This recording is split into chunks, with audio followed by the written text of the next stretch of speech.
நாம் தமிழர் கட்சியின் தலைவர் சீமான்,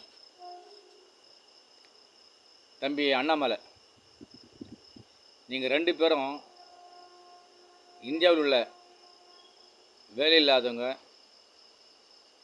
படிப்பறிவு இல்லாதவங்க, ரொம்ப ஏழையாக இருக்கவங்க, வருமானம் எவ்வளோ வந்தாலும் போதாத குறையில் இருக்கவங்களாம் ஒரு ஐடியா கொடுங்க.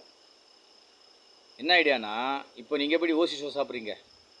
2 பேரும் ஓசி சோறு, ஓசி துணிமணி, எவனோ கொடுத்தான், வீட்டு வாடகை எவனும் காட்டுறான், செலவுக்கு எவனும் பார்த்துக்கிறான், மேக்கப்புக்கு யாரோ பார்த்துக்கிறான்ன்ற மாதிரிலாம் இருக்கு இல்லையா உங்களுக்கு?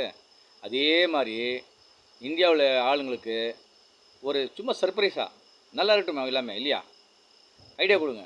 2 பேரும் சேர்ந்துன்னு எப்படி இந்த ஓசி சோறு சாப்பிட்றது தப்பு இல்லை, பிச்சை தான் எடுக்கக்கூடாது. இவர் சொல்லியிருக்காரு, யார் அதிபர் சொல்லியிருக்காரு, நான் பிச்சை தான் எடுக்கிறேன்னு சொல்லி. அவர் பெருந்தன்மையாக சொல்கிறாரு, சரியா? ஏன்னா ஓசி சோறு சொல்கிறது ஒரு மனசு வரல, அதான் நான் பிச்சை எடுத்துக்கிறேன்ற மாதிரி. தம்பி அண்ணாமலை அவர் பச்சையாக சொல்கிறாரு, நான் வேறு மற்றவங்க காசுங்க நான் உடம்போடு இருக்கிறேன், மற்றவங்க காசை தான் நான் வாழ்ந்துங்கிறேன், மற்றவங்க காசை நான் வாழ வைக்கிறதுன்ற மாதிரி. அதனால் நிறைய பேர் கஷ்டத்தில் இருக்காங்க இல்லையா? இன்னைக்கு காலகட்டத்துக்கு நீங்கள் 2 பேரும் ஒரு ஐடியா கொடுங்க, புண்ணியமாக போகும் 2 பேருக்கும்.